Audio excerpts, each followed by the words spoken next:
बिस्मिल्लाहिर्रहमानिर्रहीम। देखिए, हमारे पास दो किस्म के फिजिकल क्वांटिटीज है, स्केलर एंड वेक्टर्स। स्केलर्स आपके पास वो फिजिकल क्वांटिटीज है जिसको कंप्लीटली स्पेसिफाई करने के लिए मैग्नीट्यूड काफी होता है, डायरेक्शन की कोई जरूरत नहीं होती, उनको हम स्केलर्स कहते हैं। मास, लेंथ, टाइम, डिस्टेंस एटसेट्रा। ठीक है, ये आपके पास स्केलर्स है। याद रखिए, अगर हम स्केलर्स को डील कर रहे हैं तो आम मैथमेटिकल रूल्स को हम इस्तेमाल कर सकते हैं। जिस तरह हम आम नंबर्स को ऐड करते हैं, इसी तरह आप टाइम्स को भी ऐड करें, मास को भी ऐड कर सकते हैं। जिस तरह हम सब्ट्रैक्शन करते हैं तो स्केलर्स को भी आप उसी तरह ही सब्ट्रैक्ट, ऐड, मल्टीप्लाई या डिवाइड कर सकते हैं। ठीक है, और वेक्टर्स आपके पास वो फिजिकल क्वांटिटी जिसको स्पेसिफाई करने के लिए मैग्नीट्यूड और डायरेक्शन दोनों जरूरी हो, उसको हम वेक्टर कहते हैं। ठीक है, मास आप देखिए, अगर मैं कह दूं कि the mass of a body is 10 kilogram, बस काफी है इसको समझने के लिए। मैं अक्सर स्टूडेंट्स को कहता हूं कि अगर आप दुकान में जाए और दुकानदार को आप कह दें कि मुझे 1 किलोग्राम शुगर दे, तो दुकानदार समझ जाते हो आपको 1 किलोग्राम शुगर देगा। स्केलर है, डायरेक्शन की जरूरत नहीं है। कभी आपने इस तरह नहीं कहा होगा कि मुझे 1 किलोग्राम शुगर दे आसमान की तरफ या मशरिक की तरफ या मगरिब की तरफ। ठीक है, अगर आपसे कोई पूछे व्हाट इज द टाइम, तो आप कहते 1 o'clock, काफी है इसको समझने के लिए। कभी आपने ये नहीं कहा होगा कि 1 o'clock आसमान की तरफ और 2 o'clock हमारे घर की तरफ। इस तरह नो। सो स्केलर्स की स्पेसिफिकेशन के लिए डायरेक्शन का होना जरूरी नहीं होता, लेकिन वेक्टर को स्पेसिफाई करने के लिए मैग्नीट्यूड और डायरेक्शन का होना जरूरी होता है। ठीक है, मैग्नीट्यूड और डायरेक्शन का होना जरूरी होता है वेक्टर को स्पेसिफाई करने के लिए। ठीक है, तो vector this is equal to magnitude multiply by direction. ठीक है, अच्छा अब देखिए, वेक्टर के दो रिप्रेजेंटेशन है, graphical representation and symbolic representation. ठीक है, ग्राफिकल रिप्रेजेंटेशन आप एक लाइन को ड्रॉ करते हैं विद एरोहेड। आप एक लाइन को ड्रॉ करते हैं विद एरोहेड। ठीक है, तो आपके पास जो लेंथ है, लेंथ आपको किस चीज को रिप्रेजेंट करता है? लेंथ आपको मैग्नीट्यूड ऑफ वेक्टर, और जो हेड आपके पास जो है ये डायरेक्शन को रिप्रेजेंट करता है। ठीक है, तो ग्राफिकली आप वेक्टर को इस तरीके से ड्रॉ कर सकते हैं। सिंबॉलिकली अगर मैं लिख लूं ए वेक्टर, ये आपके पास ए वेक्टर, ये आप बोल्ड फेस लेटर में लिख लें। ठीक है, बोल्ड फेस लेटर में लिख लिया, इस तरह आप लिख लें, ये आपके पास सिंबॉलिक रिप्रेजेंटेशन है। ठीक है, वेक्टर में। अच्छा, अब आपके पास vector algebra rules, vector algebra rules है आपके पास। अगर मैं दो वेक्टर्स को ऐड करूं, रिजल्टेंट आपके पास वेक्टर आना चाहिए first. Second, vector plus vector must be a vector. ठीक है, वेक्टर प्लस स्केलर, याद रखिए ये हमेशा वेक्टर प्लस स्केलर ही होगा। इसका मतलब है कि वेक्टर और स्केलर आप ऐड नहीं कर सकते, वेक्टर और स्केलर आप ऐड नहीं कर सकते। ठीक है, अगर आप वेक्टर को ले, ठीक है, और उसको आप एक दूसरे वेक्टर के साथ मल्टीप्लाई करें, तो ये आपको या तो स्केलर देगा या आपको क्या देगा? वेक्टर देगा, वेक्टर प्रोडक्ट। ठीक है, और स्केलर प्रोडक्ट आपके पास जो है आंसर आएगा। अगर आप एक स्केलर क्वांटिटी को वेक्टर के साथ मल्टीप्लाई करें, resultant must be a vector. और इसके साथ एग्जांपल है P is equal to mv, mass is a scalar, velocity is a vector. तो आपके पास मोमेंटम आ जाएगा, where momentum is a vector. ठीक है, अगर आप किसी स्केलर नंबर को 1 2 3 वगैरह, ये स्केलर नंबर है, अगर आप वेक्टर के साथ स्केलर नंबर मल्टीप्लाई करें, ठीक है, तब भी आपके पास वेक्टर आएगा। और सिक्स्थ रूल आपके पास ये है, vector divide by vector, this is not possible. याद रखिए, वेक्टर डिवीजन आपके पास है, this is not possible. Vector division आपके पास पॉसिबल नहीं है। ठीक है, ये बात आप लोग याद रखिए। तो इसका मतलब है कि वेक्टर्स को आप वेक्टर के साथ ऐड कर सकते हैं, स्केलर और वेक्टर को आप ऐड नहीं कर सकते। अगर आप दो वेक्टर्स को मल्टीप्लाई करें तो आपको स्केलर भी दे सकता है या वेक्टर भी दे सकता है। अगर आप स्केलर को वेक्टर के साथ मल्टीप्लाई करें, रिजल्टेंट आपके पास क्या होगा? वेक्टर होगा। अगर आप एक स्केलर नंबर को वेक्टर के साथ मल्टीप्लाई करें, रिजल्टेंट आपके पास वेक्टर होगा। ठीक है, वेक्टर डिवीजन आपके पास है, this is not possible. Cartesian coordinate system, 3 mutually perpendicular lines x y, this is z. ठीक है, 3 म्यूचुअली परपेंडिकुलर लाइंस आपके पास, ये 3 म्यूचुअली परपेंडिकुलर, ये भी 90, ये भी आपके पास 90, ये भी आपके पास 90। ठीक है, and they overlap at a single point, और जो ओवरलैपिंग पॉइंट होते हैं इसको हम ऑरिजिन कहते हैं। इसको हम रिड्यूस कर सकते हैं into plane x y, y z, z x. इसको हम प्लेन्स में 2D में भी डिवाइड कर सकते हैं, ठीक है। और याद रखिए, अगर मैं एक्स वाई जो है डायमेंशन सिस्टम लूं और मैं एक वेक्टर को अगर बना रहा हूं, ठीक है, तो ये आपके पास ए वेक्टर, दिस इज थीटा, ठीक है। ये थीटा आपको डायरेक्शन ऑफ वेक्टर के बारे में बताता है।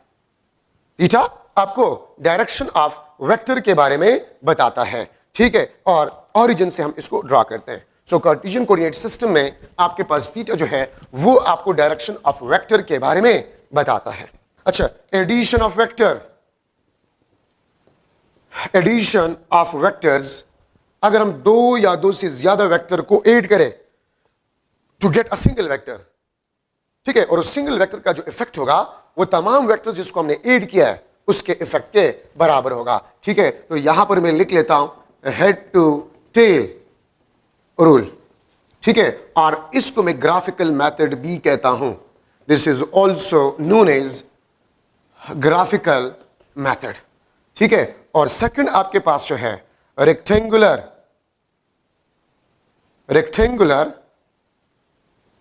Components method, rectangular components method, और इसको हम एनालिटिक मेथड भी कहते हैं, ठीक है। एडिशन ऑफ वेक्टर का डेफिनेशन आपको पता है, अगर हम दो या दो से ज्यादा वेक्टर्स को ऐड करें to get a single vector whose effect will be same as that of all vectors which we are aided. For example, एक मास पे 4 बंदे फोर्स लगा रहे हैं और हर एक बंदा 10 न्यूटन फोर्स लगा रहे हैं, तो टोटल 40 न्यूटन फोर्स।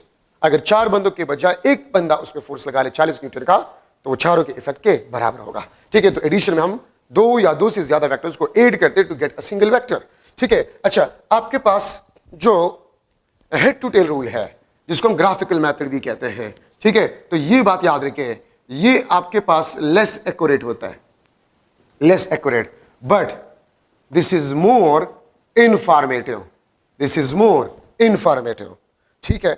और ये आपके पास जो होता है this is more accurate, this is more accurate, but this is less informative, ठीक है। दोनों आपके पास एमसीक्यू पॉइंट्स है इस एडिशन ऑफ वेक्टर्स में। Less accurate, graphical method less accurate है, क्यों? क्योंकि ग्राफिकल मेथड में हम ग्राफिकल रिप्रेजेंटेशन यूज करते हैं, एरो से हम एक लाइन ड्रॉ करते हैं। तो अगर आप डिवाइस इस्तेमाल करते हैं तो जरूर उसमें आपके पास एरर आएगा, क्योंकि आपको पता है the maximum possible error is equal to the least count of a device, तो जरूर उसमें एरर होगा, तो वो एरर आपके पास स्केल में भी आएगा, ठीक है। और मोर इंफॉर्मेटिव, चूंकि डायग्राम से आप देखते हैं इधर से गया इस साइड पे फिर इस साइड से, तो आप डायग्राम से तमाम इंफॉर्मेशन हासिल कर सकते हैं, ठीक है। लेकिन आपके पास रेक्टेंगुलर कंपोनेंट्स मेथड है जिसको हम एनालिटिक मेथड भी कहते हैं। दिस इज मोर एक्यूरेट और लेस इंफॉर्मेटिव। ये मोर एक्यूरेट क्यों है? मोर एक्यूरेट क्यों है? मोर एक्यूरेट इसलिए है क्योंकि इसमें हम रूलर का इस्तेमाल नहीं करते, हम सिंपली एक्स कंपोनेंट्स को ऐड करते हैं आम एनालिटिक मेथड से, ठीक है। वाई कंपोनेंट्स को ऐड करते हैं आम एडिशन एनालिटिक, जिस तरह हम नंबर्स ऐड करते हैं उस तरह हम डायग्राम ड्रा नहीं करते हैं, ठीक है। तो इसलिए इसमें एरर नहीं होता, तो मोर एक्यूरेट, और इसमें चूंकि फिगर नहीं होता तो लेस इंफॉर्मेटिव। आप देखिए ना, मैप जो होता है ना, मैप वो ग्राफिकल रिप्रेजेंटेशन होता है, तो मैप को देखकर आप सब कुछ बता सकते हैं, ठीक है। तो ये आपके पास जो है लेस एक्यूरेट, मोर इंफॉर्मेटिव, ये आपके पास more accurate but less informative है आपके पास, ठीक है। अब यहां पर एडिशन ऑफ वेक्टर्स में हम हेड टू टेल रूल को लेते हैं, ठीक है। ये आपके पास एक वेक्टर है, दिस इज ए, और ये आपके पास बी वेक्टर है। और याद रखिए एक बात, जब हम लेते हैं ना the angle between two vectors, the angle between two vectors, इसका मतलब ये होता है it means the difference in the direction, the difference in the directions of two vectors, the difference in the directions of two vectors, ठीक है। तो इसको basically हम रिप्रेजेंट करते हैं the angle between two vectors. तो अगर मैं आपको कह दूं कि the angle between the two vectors is 30 degree, तो इसका मतलब क्या होगा? इसका मतलब ये होगा कि the difference in the direction of two vectors is 30 degree. अगर मैं कह दूं the angle between the two vectors is 90 degree, तो इसका मतलब ये है कि दोनों वेक्टर्स के डायरेक्शन में 90 डिग्री का फर्क होता है। So angle between two vectors means the difference in the direction of two vectors, ठीक है। अब देखिए, ये आपके पास ए का डायरेक्शन है और ये बी का, तो दिस इज थीटा, हम इस एंगल को लेते हैं, ठीक है। ये आपके पास एंगल की डायरेक्शन आपके पास ये है, ये ए यूनिट वेक्टर, इसका डायरेक्शन ये है, तो हम angle between the directions of two vectors लेते हैं, ठीक है। ये आपके पास क्या होगा, this is a resultant vector which is equal to A plus B, which is equal to A plus B. ठीक है, तो यहां पर हम ए प्लस बी लेते हैं। ठीक है, तो रिजल्टेंट वेक्टर आपके पास जो है this is equal to A plus B, the vector sum of two vectors, the vector sum of two vectors is equal to the resultant. ये आपके पास वेक्टर का सम है। और अगर मैं आपसे पूछूं what is the possible angle between the two vectors, तो एंगल तो कुछ भी पॉसिबल होता है बिटवीन द टू वेक्टर्स। पहली बात तो आप लोग ये याद रखिए कि addition of vector is a commutative, a plus B this is equal to b plus A. तो इसका मतलब आपके पास ये होता है addition of vectors are commutative, addition of vector आपके पास है, this is commutative. Addition of vectors में अगर आप वेक्टर्स की पोजीशंस को चेंज कर जाए, रिजल्टेंट वेक्टर पे कुछ भी फर्क नहीं पड़ेगा। ठीक है, अगर आप वेक्टर एडिशन में वेक्टर्स की पोजीशन को चेंज कर जाए तो रिजल्टेंट वेक्टर पे कुछ भी फर्क नहीं पड़ेगा। इसका मतलब यह है कि addition of vector is commutative, distributive, associative, सारे properties addition of vector obey करता है। आपके बुक में नहीं, वैसे मैंने आपको बता दिया। हाँ, ये है a plus B is equal to B plus A. Addition of vector is commutative. अच्छा, ये आपके पास वेक्टर सम है। अच्छा, एक होता है मैग्नीट्यूड का सम और एक वेक्टर सम आपके पास होता है। ठीक है, फॉर मैग्नीट्यूड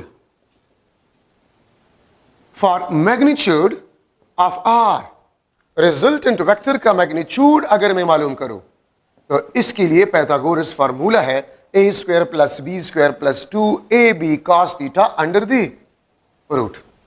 ये मैग्नीट्यूड का फार्मूला है पाइथागोरस थ्योरम कि आपके पास a square plus B square plus 2ab cos theta under the root, ये रिजल्टेंट वेक्टर के मैग्नीट्यूड को रिप्रेजेंट करता है। और ये थीटा आपके पास क्या है, this is the angle between the two vectors, this is the angle between the two vectors. तो a का मैग्नीट्यूड अगर आपको पता है, b का मैग्नीट्यूड अगर आपको पता है और एंगल बिटवीन टू वेक्टर्स आपको पता है, तो आप रिजल्टेंट वेक्टर के मैग्नीट्यूड को मालूम कर सकते हैं। ठीक है, अच्छा, अब यहां पर मैं कुछ इंपॉर्टेंट पॉइंट्स लिख लेता हूं, सम इंपॉर्टेंट पॉइंट्स। ठीक है, कुछ एमसीक्यूज पॉइंट्स है आपके पास, और वो आपके पास क्या है। Number first, resultant vector is, magnitude of the resultant vector is equal to the sum of the magnitude of the two vectors. ठीक है, इसको हम कहते हैं this is the maximum possible sum. ठीक है, this is the maximum possible sum, ये आपके पास मैक्सिमम पॉसिबल सम है। ठीक है, और ये कब पॉसिबल है, this is only possible when angle between the two vectors is a zero. तो याद रखिए, अगर वेक्टर्स पैरेलल हो तो वो आपको मैक्सिमम पॉसिबल सम देगा, वो आपको मैक्सिमम पॉसिबल सम देगा। इसका स्टेटमेंट क्या होगा, the sum of magnitudes of two vectors, the sum of magnitudes of two vectors is equal to the magnitude of a resultant vector, then the angle between the two vectors will be zero, and this is the maximum possible sum। और याद रखिए, resultant vector का magnitude और maximum से ज्यादा नहीं हो सकता, और मैक्सिमम से ज्यादा नहीं हो सकता। ठीक है, अच्छा, अब यहां पर अगर मैं लूं resultant is equal to a square plus B square under the root, ये आपके पास अंडर रूट है। ठीक है, so this is possible when the vectors are perpendicular. ठीक है, अगर वेक्टर्स आपके पास परपेंडिकुलर हो तो फिर मैग्नीट्यूड ऑफ रिजल्टेंट आपके पास होगा, this will be equal to the square root of sum of square of the magnitude of vectors. The square root of sum of square of the magnitude of two vectors is equal to the magnitude of resultant vector.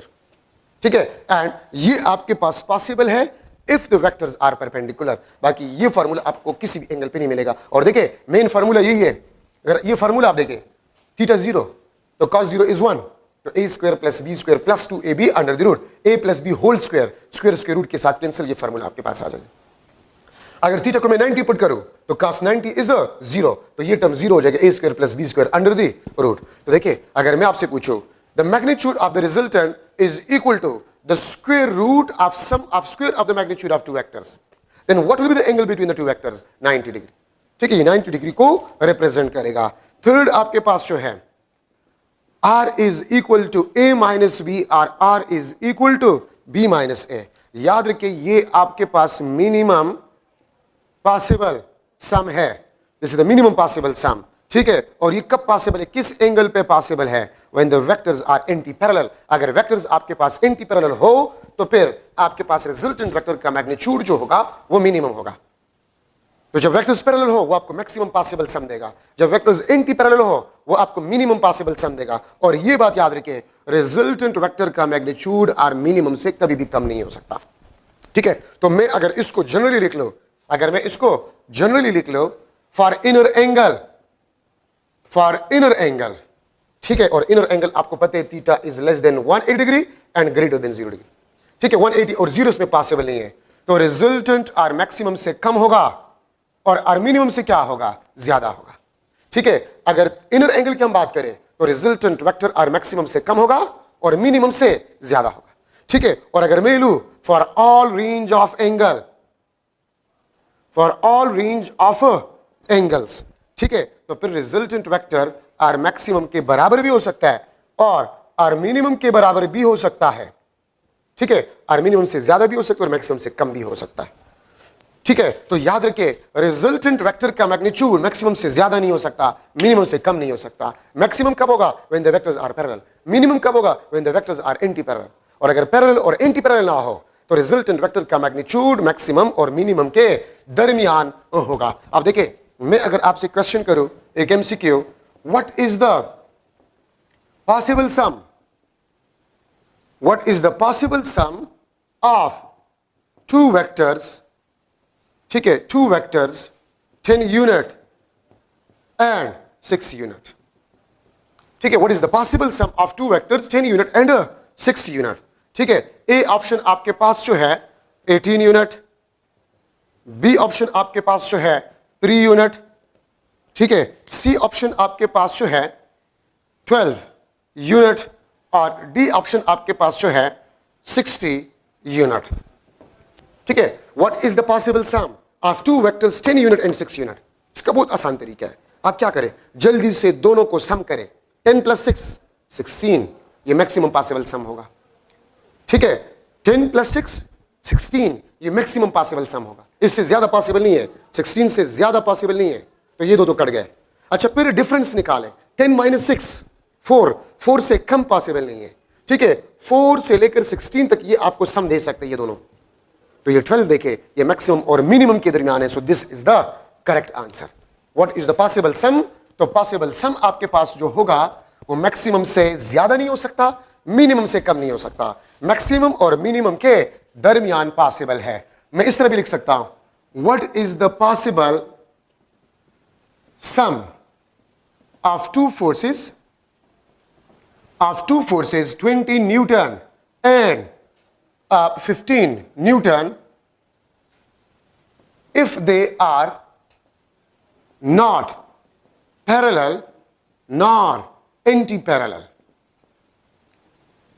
ठीक है, what is the possible sum of two forces 20 Newton and 15 Newton if they are not parallel nor anti-parallel. ठीक है, तो आपके पास option क्या है, 20 + 15 35 newton, B option 20 - 15 5 newton, C option 38 newton और D option आपके पास जो है that is for example 25 newton.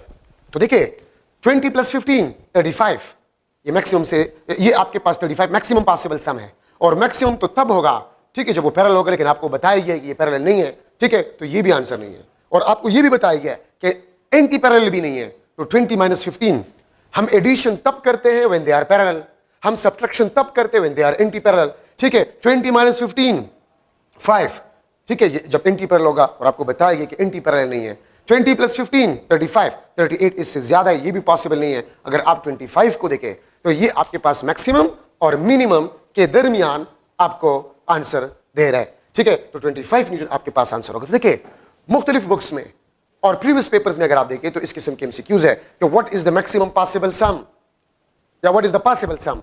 तो इस किस्म के क्वेश्चंस में जल्दी दोनों को ऐड करो, वो मैक्सिमम पॉसिबल सम होगा, दोनों को सब्ट्रैक्ट करो, वो मिनिमम पॉसिबल सम होगा। मैक्सिमम से ज्यादा नहीं हो सकता सम, मिनिमम से कम नहीं हो सकता। तो फिर देखिए आपसे क्या मांगा गया है, खुद ब खुद जो है आपको पता चल जाएगा। अच्छा, एक बात याद रखिए, वेक्टर सम से आप एंगल के बारे में कुछ भी नहीं बता सकते। अगर मैं आपसे पूछूं MCQ, R is equal to C plus D, R is equal to C plus D, then what is the possible angle, what is the possible angle between C and D, C और D के दरमियान possible angle क्या होगा? A option 0 degree, B option 45 degree, C option 30 degree और D option all are possible, all are possible. एक बात जहन में बैठा दे कि वेक्टर सम से आप एंगल के बारे में कुछ भी नहीं बता सकते, वेक्टर सम से आप एंगल के बारे में कुछ भी नहीं बता सकते। और अगर आपको वेक्टर सम गिवन हो, वेक्टर सम, अगर आपको वेक्टर सम गिवन हो तो इसका मतलब सी और डी के दरमियान कोई भी एंगल पॉसिबल है, तो ऑल आर पॉसिबल। अगर मैं इस तरह लिख लो R is equal to the sum of magnitude of A and B, तो ये सिर्फ 0 डिग्री पे पॉसिबल है। ये मैग्नीट्यूड का सम है और वो आपके पास वेक्टर सम है। सी डी मैंने लिए तो मैं यहां पर सी और डी ले लूंगा, तो मैग्नीट्यूड का सम वो 0 डिग्री पे पॉसिबल है।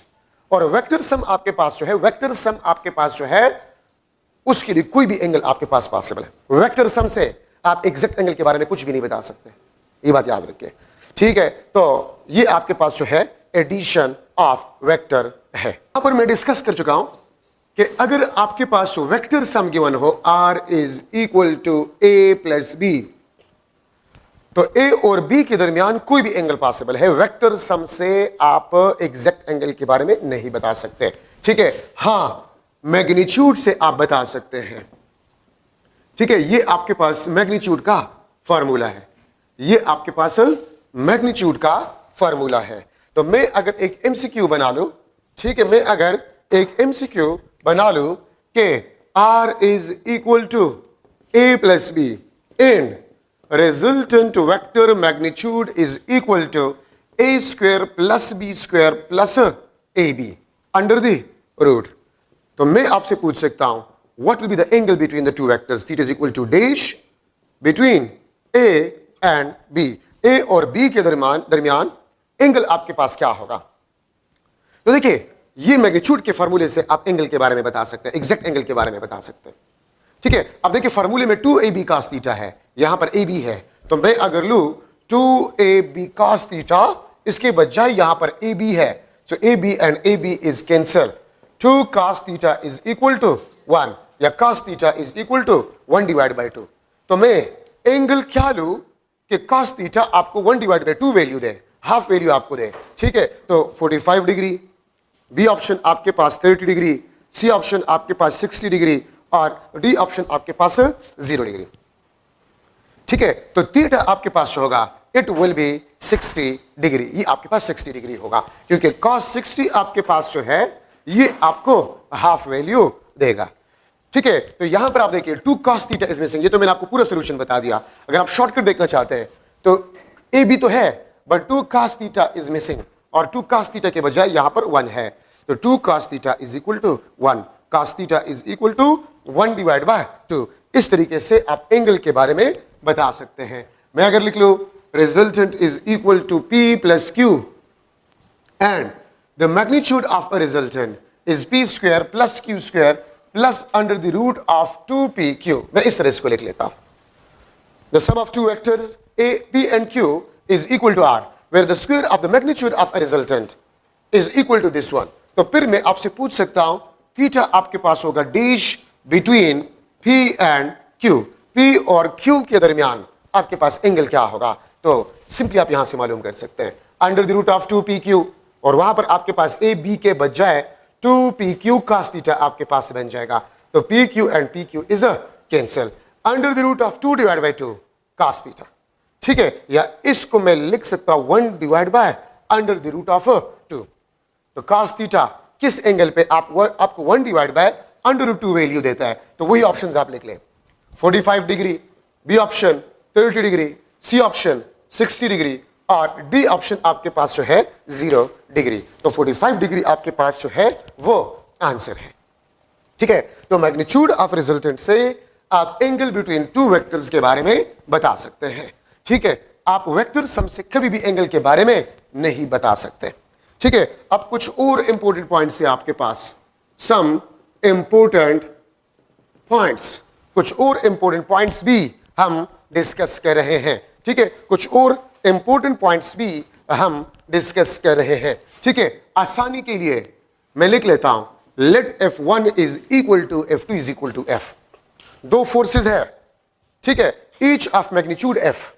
दो फोर्सेस है ईच ऑफ मैग्नीट्यूड F। अब यहां पर मैं लिख लेता हूं रिजल्टेंट इज इक्वल टू, मैं 2F लिख लेता हूं, two forces each of magnitude F where the resultant is equal to 2F। Magnitude of resultant आपके पास होगा वो आपके पास 2F होगा। So what will be the angle between the two forces? दो फोर्सेस के दरमियान एंगल आपके पास क्या होगा? तो देखिए F प्लस F ये आपको 2F देता है।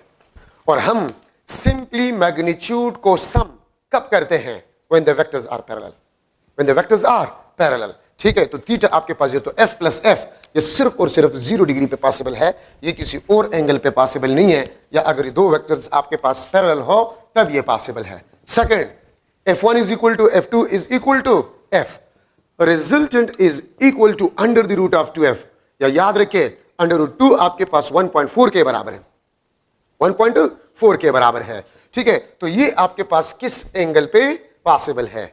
If the magnitude of the resultant is equal to under the root of 2 times of F, under the root of 2 times of F, then what will be the angle between the two vectors? So it means the vectors are perpendicular। और ये देखिए a square plus b square under root के बजाय आपके पास ये बन जाएगा 2F square, ये under root 2, ये आपके पास F square।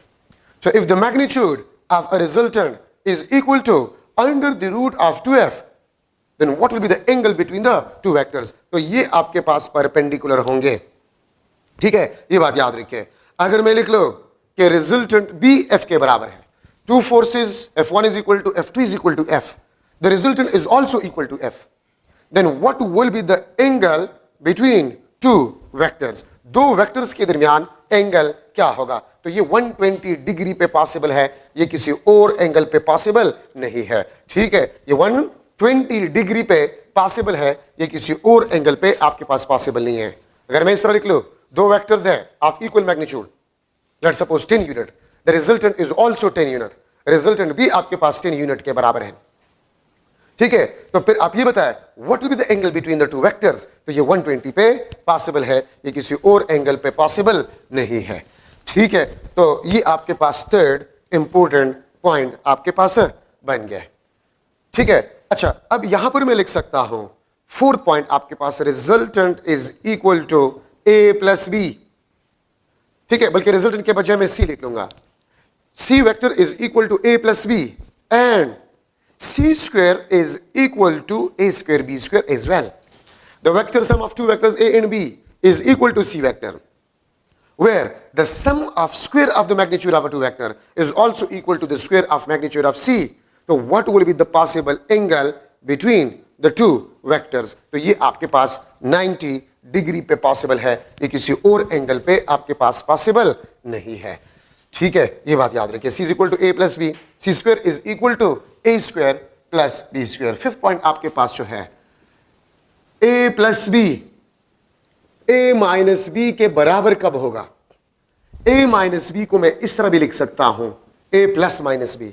आप लोगों को पता है कि सब्ट्रैक्शन ऑफ वेक्टर को हम उस तरह डील करते हैं जिस तरह हम एडिशन ऑफ वेक्टर को डील करते हैं। ये आपके पास A, ये आपके पास B, ठीक है, ये आपके पास क्या है? B वेक्टर है, ये आपके पास हो जाएगा this is A plus B, this is A plus B, ये आपके पास A प्लस बी हो गया है। अब अगर मैं B के डायरेक्शन को अपोजिट कर लूं, ये आपके पास माइनस बी, ठीक है, और ये आप देख सकते हैं ये भी आपके पास जो है ये A माइनस बी आपके पास बन गया, ठीक है। सब्ट्रैक्शन ऑफ वेक्टर को हम एडिशन ऑफ वेक्टर के तरीके से ही डील करते हैं, लेकिन सिर्फ फर्क यह है कि जिस वेक्टर को आपने सब्ट्रैक्ट करना होता है उसके डायरेक्शन को आपने उल्टा करना होगा। तो ये A प्लस बी, ये A माइनस बी।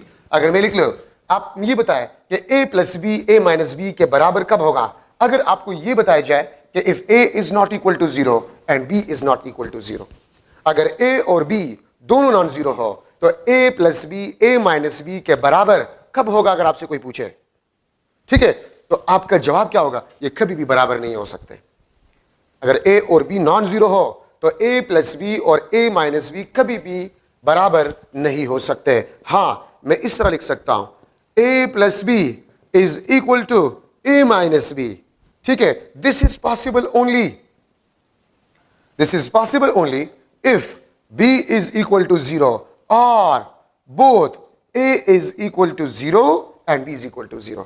अगर a और b दोनों 0 हो तो फिर आपके पास a प्लस b और a माइनस बी बराबर होगा, या अगर b आपके पास 0 हो, ठीक है, अगर b सिर्फ 0 हो तो a is equal to a बन जाएगा। अगर a और b दोनों 0 हो तो आपके पास a प्लस बी और a माइनस बी दोनों फिर आपके पास बराबर होंगे। लेकिन अगर a और b दोनों नॉन 0 हो तो कभी भी a plus B a minus B के बराबर नहीं होगा, ठीक है, ये बात आप लोग याद रखिए। हां, मैं इस तरह लिख सकता हूं कि a प्लस बी का मैग्नीट्यूड और a माइनस बी का मैग्नीट्यूड बराबर हो सकता है। a प्लस बी का मैग्नीट्यूड और a माइनस बी का मैग्नीट्यूड ये दोनों बराबर हो सकते हैं। ये कब बराबर हो सकते हैं? अगर आपसे कोई पूछे तो ये आपके पास बराबर होंगे if theta is equal to 90 degree between a and b। देखिए ये a प्लस बी है, अगर आप इसका मैग्नीट्यूड मालूम करें a square B plus B square under the root, अगर आप इसका मैग्नीट्यूड मालूम करें ये भी a square plus B square under the root होगा। So the magnitude of sum of two vectors a and b is equal to the magnitude of their difference, ठीक है। Then what will be the possible angle between the two vectors? तो ये आपके पास 90 degree पे possible है, ये किसी और एंगल पे पॉसिबल नहीं है, ठीक है। तो ये भी आपके पास एक इंपॉर्टेंट पॉइंट आपके पास बन गया है। मैं इसको इस तरह भी लिख सकता हूं, P is equal to a plus B and Q is equal to a minus B, ठीक है। और अगर मैं लिख लो कि P is equal to magnitude of Q, ये कब पॉसिबल है? If theta is equal to 90। इस तरीके से ये क्वेश्चन, बल्कि मैं इसी को वही 7 लिख लेता हूं, इसको और इसको, ये एक ही आपके पास कंसेप्ट है, ठीक है, लेकिन सिर्फ स्टाइल जो है इसका डिफरेंट है। एक जगह पर a प्लस बी को हमने P कहा और दूसरी जगह पर हमने Q कहा, ठीक है।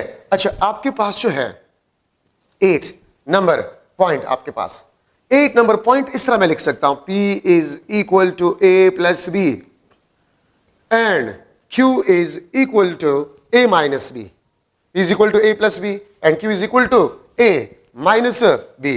याद रखिए a और b के मैग्नीट्यूड भी बराबर है, P और Q के मैग्नीट्यूड भी बराबर हो, a और b के मैग्नीट्यूड भी बराबर हो, ठीक है, और P और Q के मैग्नीट्यूड भी बराबर हो।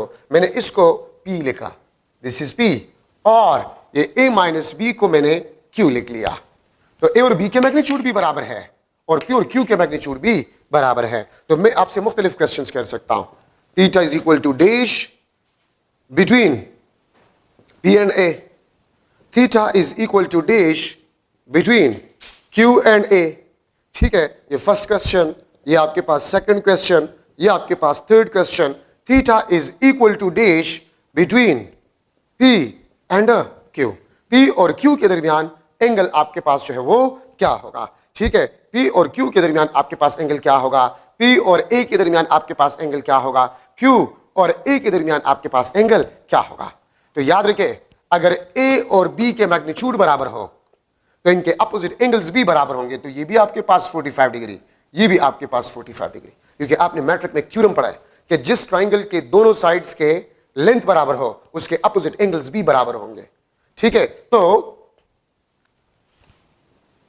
ये भी 45 डिग्री, ये भी आपके पास 45 डिग्री, और P और Q के दरमियान एंगल क्या होगा? तो 45 प्लस 45 ये आपके पास 90 डिग्री होगा। इवन मैं आपसे ये भी पूछ सकता हूं 4 क्वेश्चन कि theta is equal to dash between A and B, A और B के दरमियान एंगल आपके पास क्या होगा? तो ये तो हम पहले भी कर चुके हैं वहां पर और यहां पर। सो थीटा आपके पास जो है वो 90 डिग्री होगा, ठीक है। So this is another important point, ठीक है। ये भी आपके पास इंपॉर्टेंट पॉइंट आपके पास बन गया है, ठीक है। अच्छा, अब आपके बुक के शॉर्ट क्वेश्चन में भी एक पॉइंट है, आपके पास 9 नंबर पॉइंट है कि resultant is equal to A plus B where A magnitude is equal to B magnitude. A और B के मैग्नीट्यूड आपके पास जो है वो बराबर है, ठीक है। A और B के मैग्नीट्यूड आपके पास, बल्कि जरूरत नहीं है कि A और B के मैग्नीट्यूड बराबर है, ठीक है। मैं इसी तरह लिख लेता हूं, R is equal to A plus B if one vector increases n times resultant also increases n times.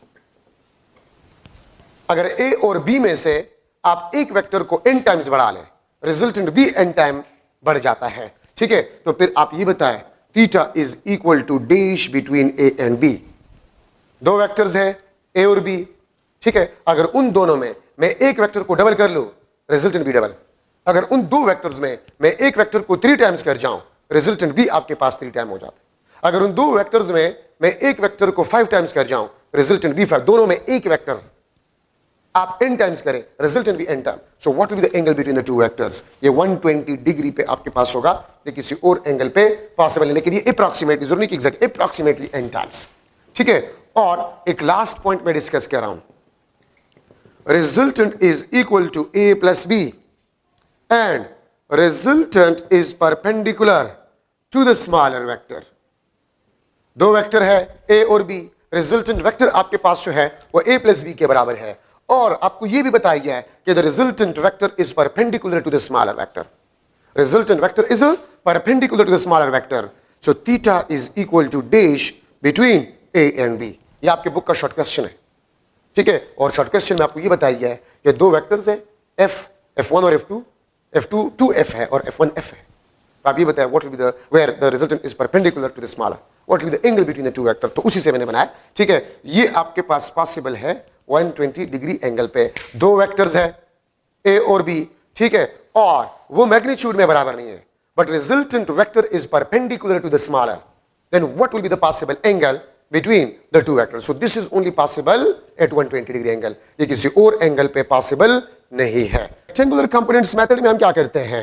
हम रेक्टेंगुलर कंपोनेंट्स को ऐड करते हैं. Same rectangular components, perpendicular components को हम रेक्टेंगुलर कंपोनेंट्स कहते हैं, ठीक है? अगर ये आपके पास वेक्टर है a is equal to axi plus ayj plus azk और b आपके पास जो है this is bxi plus byj plus bzk, तो रिजल्टेंट आपके पास जो होगा this will be equal to a plus b. तो देखिए आप x कंपोनेंट को x के साथ ऐड करें, y कंपोनेंट को y के साथ ऐड करें, z कंपोनेंट को z के साथ ऐड करें, तो ax प्लस bx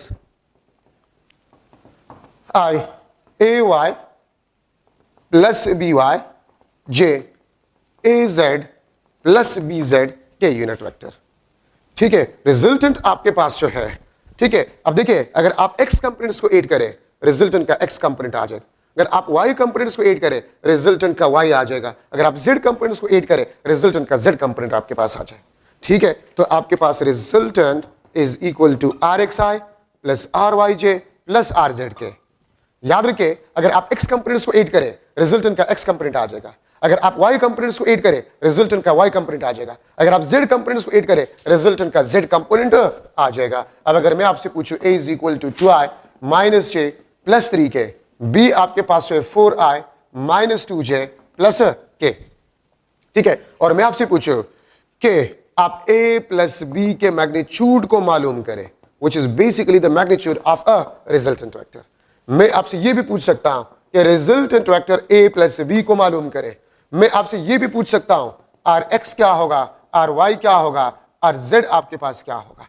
इसके वेक्टर फॉर्म भी आपसे पूछे जा सकते हैं. rx vector, ry vector, rz vector, ये आपके पास क्या होगा, ठीक है? तो आप क्या करें, x कंपोनेंट को x के साथ ऐड करें, ठीक है? x को आप x के साथ 4 plus 2 6i minus 1 minus 2 minus 3j plus 3 plus 1 plus 4k. ये आपके पास रिजल्टेंट वेक्टर आ गया, ठीक है? अब rx आपके पास 6, ry आपके पास 3, rz आपके पास 4. हाँ, अगर मैं ry वेक्टर फॉर्म लिख लो, ये आपके पास माइनस 3j होगा. लेकिन अगर ry मैग्नीट्यूड वो 3 होगा, क्योंकि मैग्नीट्यूड कभी भी नेगेटिव नहीं हो सकता.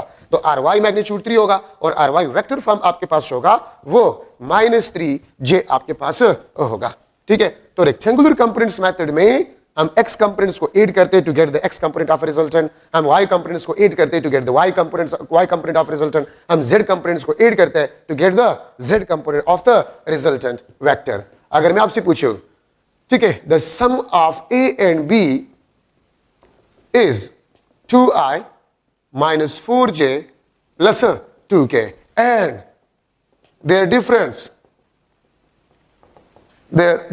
is 4i -2j plus 6k। ए और बी का सम ये है और इनका डिफरेंस अगर आपको नहीं बताया कि a माइनस बी माइनस तो फिर आप a माइनस बी करें, ये है। ठीक है, तो फिर आपसे क्वेश्चंस पूछे जा सकते हैं, ठीक है, कि a वेक्टर क्या होगा, b वेक्टर क्या होगा, a का x कंपोनेंट क्या होगा, a का y कंपोनेंट क्या होगा, a का z कंपोनेंट क्या होगा। ठीक है, आपके पास bx क्या होगा, by क्या होगा, bz आपके पास क्या होगा। इवन इसके वेक्टर फॉर्म भी आपसे पूछे जा सकते हैं, ax वेक्टर फॉर्म क्या होगा, ay वेक्टर फॉर्म क्या होगा, az वेक्टर फॉर्म क्या होगा। ठीक है, bx आपके पास जो है वेक्टर फॉर्म क्या होगा, by वेक्टर फॉर्म क्या होगा, bz आपके पास वेक्टर फॉर्म क्या होगा, a का मैग्नीट्यूड क्या होगा, b का मैग्नीट्यूड क्या होगा। देखिए कितने क्वेश्चंस आपसे पूछे जा सकते हैं, कि कितने एमसीक्यूज 1 2 3 4 5 6 7 8 9 10 11 12 13 14 15 16 स्टेटमेंट एक ही है बट क्वेश्चंस 16 है। ये 16 क्वेश्चंस आपसे पूछे जा सकते हैं। तो आप क्या करेंगे, देखिए आप स्टेटमेंट को देखें कि a प्लस बी आपके पास जो है a plus B 2i minus 4j plus 2k। ठीक है, और a माइनस बी आपके पास जो है that is 4i minus 2j plus 6k। अब देखिए अगर मैं लिख लो फॉर a, अगर मैं a को मालूम करना चाहता हूं तो देखिए a प्लस ये प्लस b के साथ माइनस माइनस है तो जस्ट इसके साथ लिख ले एडिंग। तो अगर हम एड करें b and minus b is cancel, a plus a this is 2a, 4 plus 2 6i minus 4 minus 2 minus 6j plus 6 plus 2 plus 8k। ये 2a है। अगर मैं a को मालूम करना चाहता हूं तो 2 को डिवाइड करें दोनों साइड पे, 3i minus 3j plus 4k। ये आपके पास a वेक्टर आ गया। अब ax अगर मैग्नीट्यूड है 3, ay मैग्नीट्यूड 3, az मैग्नीट्यूड 4, लेकिन अगर ay वेक्टर फॉर्म है तो minus 3j, ax vector form है तो 3i, az वेक्टर फॉर्म है तो 4k। देखिए इसके साथ ही मैं लिख लेता हूं ax अगर आप देखिए 3, ay 3, az 4, ax vector form है तो 3i unit vector, ay minus 3j, az 4k।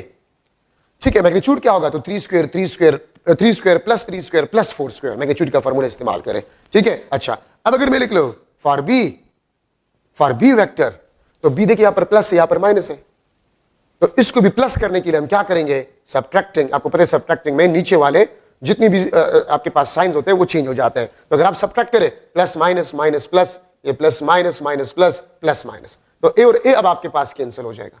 अब आपके पास रह गया 2b because b plus b 2b, 2 minus 4 minus 2i minus 4 plus 2 minus 2j plus 2 minus 6 minus 4k। और अगर आप 2 को डिवाइड करें दोनों साइड पे तो b is equal to minus i minus j minus 2k। ये आपके पास b वेक्टर बन गया है, minus i unit vector minus j unit vector minus 2k unit vector. ठीक है, ये आपके पास bx अगर आप देखें bx vector form minus i, by vector form minus j, ये माइनस 2k। लेकिन अगर मैग्नीट्यूड्स आप देखें तो 1, ये भी 1 और bz आपके पास 2। सब क्वेश्चंस के आंसर्स आपको मिल गए। ठीक है, तो this is one of model MCQ. ठीक है, तरीका सोल्यूशन का आपके पास जो है वो ये है। ठीक है, अच्छा अब मैं आपसे एक और क्वेश्चन पूछ रहा हूं जो कि सोल्यूशन अगर आप करें तो लंबा चौड़ा सोल्यूशन आप 10 मिनट में भी नहीं कर सकते। अगर मैं लिख लो a is equal to 10 unit और इसका एंगल जो है theta of a this is 30 degree, b आपके पास 20 यूनिट, ठीक है, और इसका b आपके पास जो है 120 डिग्री है, 120 डिग्री है। मैं आपसे पूछ सकता हूं, बल्कि डबल स्मॉल को ये थोड़ा सा स्मॉल मैग्नीट्यूड हम कर लेंगे, मैं इसको 4 यूनिट कर लूंगा, ठीक है, इसको मैं 3 यूनिट कर लूंगा, ये 4 यूनिट ये 3 यूनिट, वो भी ठीक है लेकिन वैल्यूज थोड़ा सा बड़ा आता है तो इसलिए मैंने थोड़ा सा चेंज कर लिया। ठीक है, मैं आपसे पूछ सकता हूं r is equal to a plus B magnitude. ठीक है, इसको आप लोग मालूम करें। मैं आपसे पूछ सकता हूं आर एक्स क्या होगा, आर वाई क्या होगा। ठीक है, तो अगर आप इसको प्रॉपर तरीके से सॉल्व करेंगे तो ए का आप एक्स कंपोनेंट मालूम करेंगे, ए का वाई कंपोनेंट, बी का एक्स, बी का वाई, फिर एक्स कंपोनेंट्स ऐड करें रिजल्टेंट का एक्स। ठीक है, फिर अगर आप वाई कंपोनेंट्स को ऐड करेंगे रिजल्टेंट का वाई। लंबा चौड़ा कहानी है, लेकिन इसका तरीका क्या है, इसका बहुत आसान तरीका है। आप अगर दो वेक्टर्स के एंगल्स गिवन हो, इसका डिफरेंस निकालें, 120 डिग्री माइनस 30 ये 90, it means the two vectors are perpendicular, ये दो वेक्टर्स परपेंडिकुलर है। और याद रखें अगर दो वेक्टर्स परपेंडिकुलर हो, ये लेट्स सपोज आपके पास a, ठीक है, ये आपके पास b, ये आपके पास b, ये आपके पास बन गया दिस इज रिजल्टेंट, ये आपके पास रिजल्टेंट वेक्टर बन गया है। तो अगर दो वेक्टर्स परपेंडिकुलर है तो जो अलोंग एक्स एक्सिस होता है वही रिजल्टेंट का एक्स होता है और जो अलोंग वाई एक्सिस होते हैं वही रिजल्टेंट का वाई होता है। तो जिसका एंगल स्मॉल होता है, आप अगर इसको देखें, ये देखें, ये दोनों वेक्टर्स परपेंडिकुलर है, ये परपेंडिकुलर है, तो इसका रिजल्टेंट ये होगा। अगर मैं इस तरह हेड टू टेल रूल से मिला लूं इसको, ये हेड टू टेल रूल से, ठीक है, रिजल्टेंट आपके पास ये होगा। तो ये रिजल्टेंट का एक्स कंपोनेंट, ये रिजल्टेंट का वाई, ठीक है। हाँ, अगर मैं इसको इस तरह ट्विस्ट करूं, इसके एंगल 30 डिग्री, इसके एंगल 120, तो फिर भी ये दोनों परपेंडिकुलर है।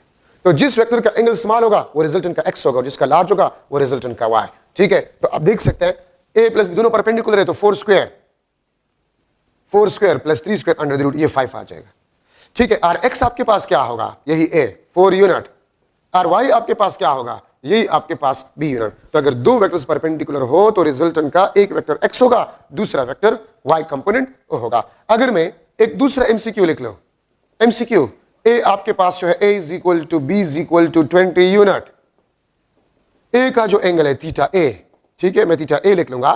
थीटा ए आपके पास जो है मैं इसको लिख लेता हूं, दिस इज 40 डिग्री, और थीटा बी आपके पास जो दिस इज 160 डिग्री, ठीक है। तो मैं आपसे पूछ सकता हूं रिजल्टेंट वेक्टर आपके पास क्या होगा, what will be the resultant vector. तो जल्दी से दोनों का डिफरेंस निकालें, 160 माइनस 40, ये आपके पास 120 डिग्री।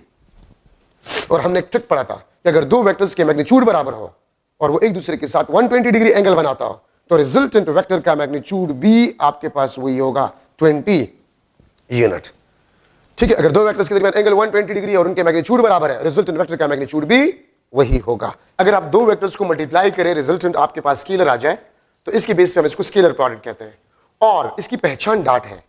अगर दो वेक्टर्स के दरमियान कहीं पर भी आप डॉट देख लें, इसका मतलब ये आपको स्केलर देगा, और अगर दो वेक्टर्स के दरमियान आप क्रॉस देखें वो आपको वेक्टर देगा, ठीक है। A dot B is equal to A B cos theta. Example आपके पास जो है, for example the dot product of force and displacement, the dot product of force and displacement, या इसको मैं लिख सकता हूं एफ एस कॉस थीटा।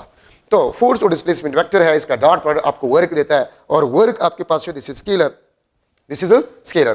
तो एफ एस कॉस थीटा ये आपको क्या देगा, ये आपको वर्क देगा, where work is a scalar. तो A dot B is equal to A B cos theta. अच्छा, इसको मैं इस तरह भी लिख सकता हूं, A dot B is equal to A cos theta into B, या ये आपके पास A into B cos theta आपके पास होगा। A dot B A cos theta, इसको हम ए एक्स बी लिखते हैं, ये आपके पास ए बी एक्स होगा। इस ए एक्स को हम कहते हैं this is the projection of A on B, this is the projection of A on B, और this is the component of A along B. और बी एक्स आपके पास क्या है, बी एक्स आपके पास जो है this is the projection of A on, this is the projection of B on A, ठीक है। और इसको हम लिख सकते हैं this is the component of B along A, this is the component of B along A. इसको basically हम डॉट प्रोडक्ट कहते हैं, ठीक है। तो डॉट प्रोडक्ट का डिफिनीशन आपके पास ये भी है, the product of the projection of A on B with the magnitude of B, yeah, the product of magnitude of A with the projection of B on A is equal to the dot product of two vectors A and B। अगर B का आप projection draw करें तो देखिए ये आपके पास BX है and this BX is along A।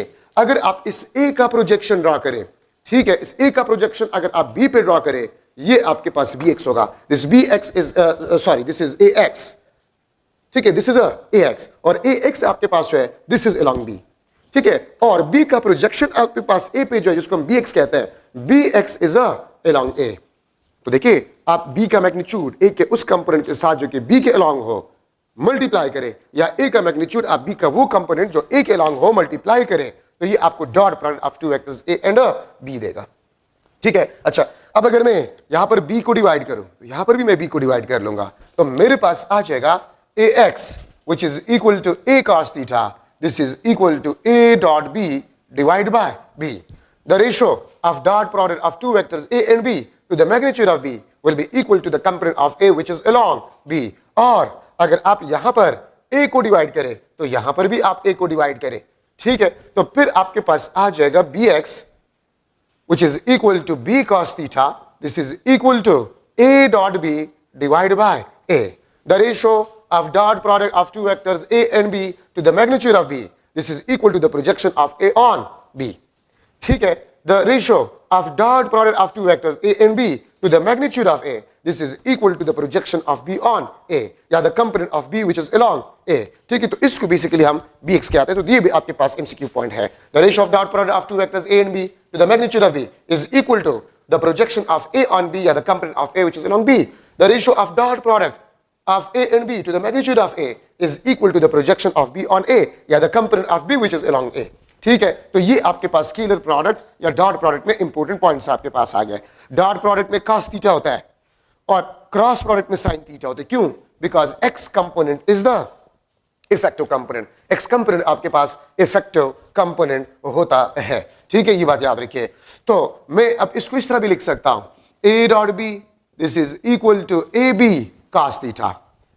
सही है, अब यहां पर मैं लिख सकता हूं थीटा एंगल के बेस पे अगर मैं डिस्कशन कर लूं, अगर थीटा 90 से कम हो, 0 से ज्यादा हो, तो A डॉट बी आपको पॉजिटिव रिजल्ट देगा। A डॉट बी आपको क्या देगा? पॉजिटिव रिजल्ट देगा। अगर थीटा आपके पास 0 हो, 0 का मतलब ये होता है when the vectors are parallel, अगर वेक्टर्स आपके पास पैरेलल हो तो फिर डॉट प्रोडक्ट आपको मैक्सिमम रिजल्ट देगा। डॉट प्रोडक्ट आपको क्या देगा? मैक्सिमम रिजल्ट आपको देगा। ठीक है, अगर दो नॉन जीरो वेक्टर्स, मतलब अगर दो वेक्टर्स है और उनकी मैग्नीट्यूड नॉन जीरो हो, ठीक है, और उसका डॉट प्रोडक्ट आप निकाल लें, तो डॉट प्रोडक्ट आपको 0 देगा। ठीक है, तो ये आपके पास एक एमसीक्यू पॉइंट है कि अगर दो नॉन जीरो वेक्टर्स है, उसका डॉट प्रोडक्ट कब आपको 0 वैल्यू देगा? व्हेन दे आर परपेंडिकुलर, अगर ये आपके पास क्या हो? परपेंडिकुलर हो। अगर थीटा 180 से कम हो, 90 से ज्यादा हो, थीटा 180 से कम हो, 90 से ज्यादा हो, तो डॉट प्रोडक्ट आपको नेगेटिव रिजल्ट देगा। डॉट प्रोडक्ट आपको क्या देगा? नेगेटिव रिजल्ट आपको देगा। अगर थीटा आपके पास 180 डिग्री हो, तो ए डॉट बी ये आपके पास minus A B and it will be minimum. तो देखिए, एडिशन ऑफ वेक्टर्स में भी आप लोग पढ़ चुके हैं कि एडिशन ऑफ वेक्टर हमें मैक्सिमम रिजल्ट कब देता है? When the vectors are parallel. और डॉट प्रोडक्ट भी हमें मैक्सिमम रिजल्ट कब देता है? When the vectors are parallel. Addition of vector minimum result हमें कब देता है? When the vectors are anti parallel. ठीक है, और प्रोडक्ट ऑफ वेक्टर भी आपको मिनिमम रिजल्ट तब देगा if the vectors are anti parallel. ठीक है, तो ये आपके पास एंगल वाइज डिस्कशन। दो नॉन जीरो वेक्टर्स, अगर उसका डॉट प्रोडक्ट 0 है, then what will be the angle between the two vectors? अगर मैं लिख लो एक MCQ, A is equal to 2i and B is equal to 3j, तो फिर A डॉट B आपके पास क्या होगा? What will be the dot product of the two vectors? A option 0, B option null vector, C option आपके पास जो है AB, और डी ऑप्शन आपके पास AB cos थीटा। तो देखिए IJ दे आर पर्पल के AB मैंने तो वैल्यू लिए है, तो मैं 2 3 6 लिख लूंगा। ठीक है, और 6 को हाफ करे तो मैं लिख लूंगा दिस इज 3। तो देखिए दोनों परपेंडिकुलर है IJ, तो अगर दोनों आपके पास परपेंडिकुलर है तो इसका डॉट प्रोडक्ट आपके पास क्या आएगा? 0 आएगा। तो ये आपके पास एंगल वाइज डिस्कशन है। मैं अगर इसमें एक एमसीक्यू बना लूं, ठीक है, इस तरह है कि लेट्स सपोज आपके पास ए वेक्टर जो है, बल्कि मैं लिख लूंगा ए मैग्नीट्यूड, सिर्फ मैं लिख लूंगा A magnitude is equal to 6 unit and B magnitude is 4 unit. ठीक है, रिजल्टेंट वेक्टर का magnitude which is the sum of the magnitude of the two vectors A and B। ठीक है, अगर मैं इसके मैग्नीट्यूड का सम ले लूं, it is 10 यूनिट। ठीक है, तो फिर आप ये बताएं A डॉट B आपके पास क्या होगा? ठीक है, 24, B ऑप्शन आपके पास 10, C ऑप्शन आपके पास 12, D ऑप्शन 0। ठीक है, अगर मैं लिख लूं A आपके पास 6 यूनिट है, B आपके पास 4 यूनिट है, ठीक है, and the magnitude of the resultant which is equal to the magnitude of the sum of A and B is equal to 10 unit, then what will be the dot product of the two vectors A and B? A और B का dot product आपके पास क्या होगा? तो देखिए 6 को 4 के साथ जमा कर ले, 8 कर ले, तो 6 + 4 10। और याद रखिए आप सिंपली मैग्नीट्यूड को तब सम करते हैं if the vectors are parallel, if the vectors are parallel। और अगर वेक्टर पैरेलल ना हो तो फिर कभी भी आप मैग्नीट्यूड को सिंपली सम नहीं कर सकते। तो ये आपको बता रहे simple sum 10, it means they are parallel.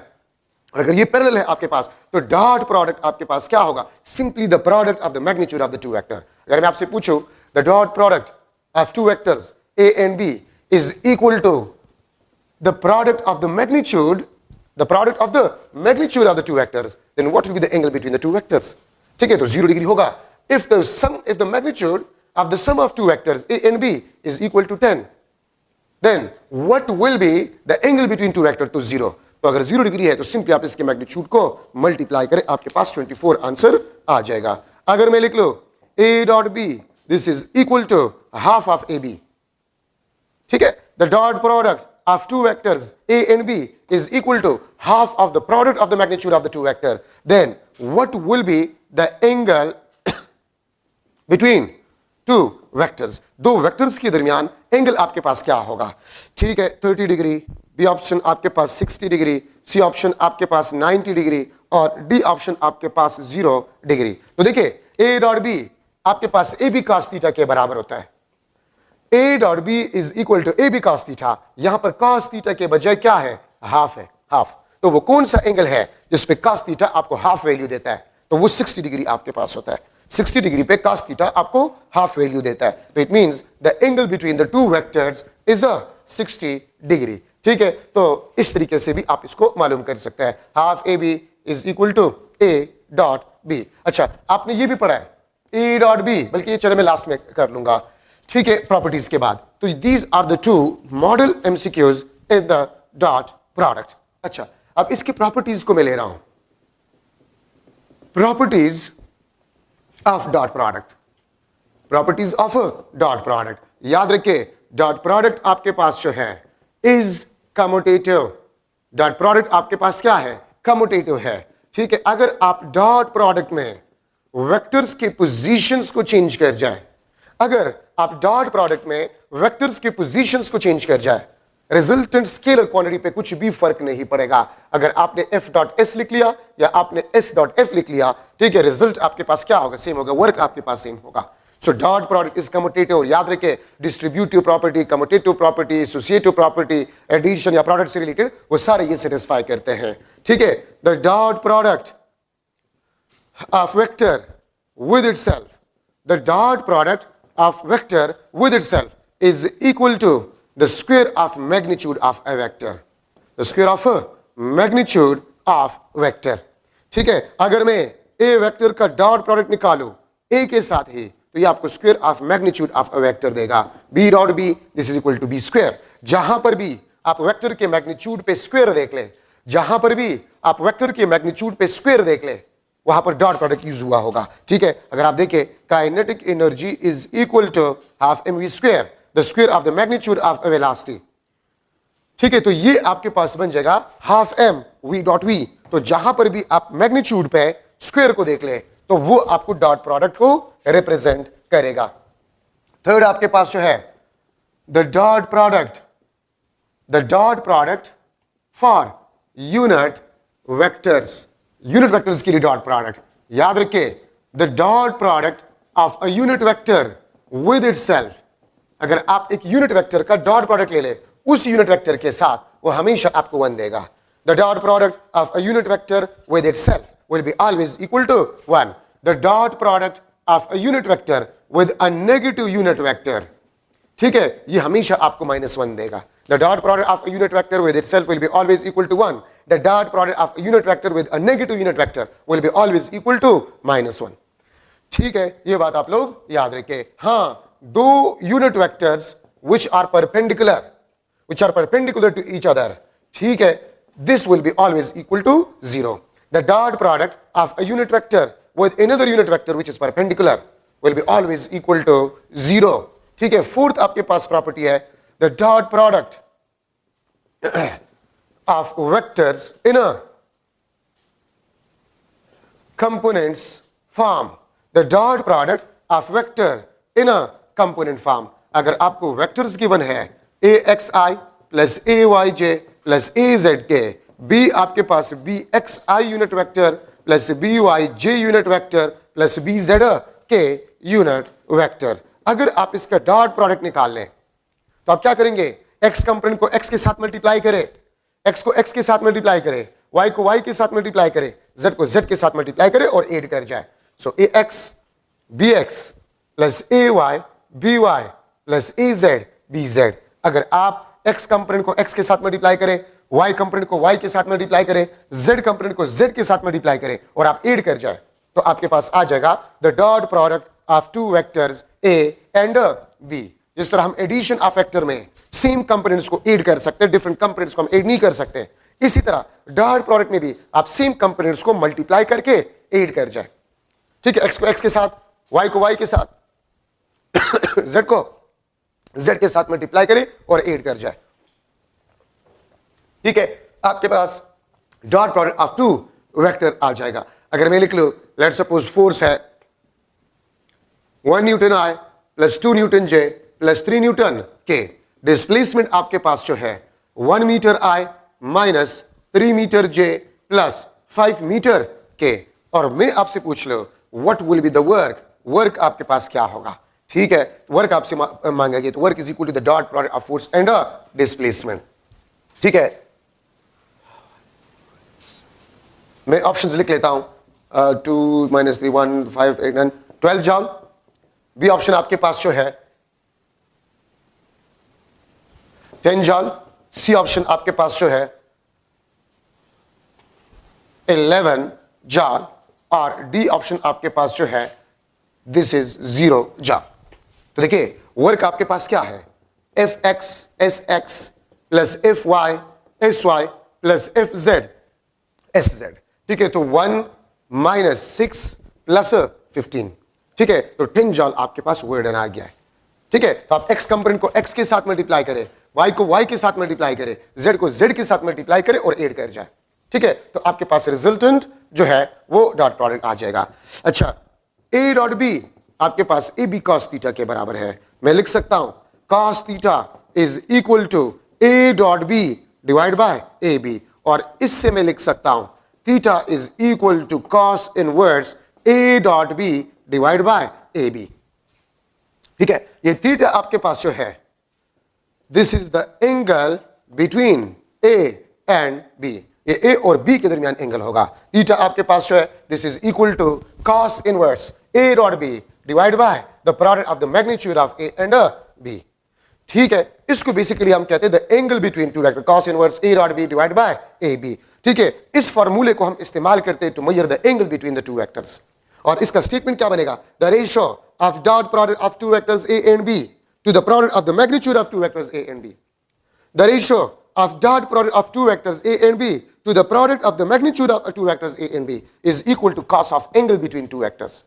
Yeah, cos inverse ratio of a dot b to the product of the magnitude of a and b is equal to the angle between a and b.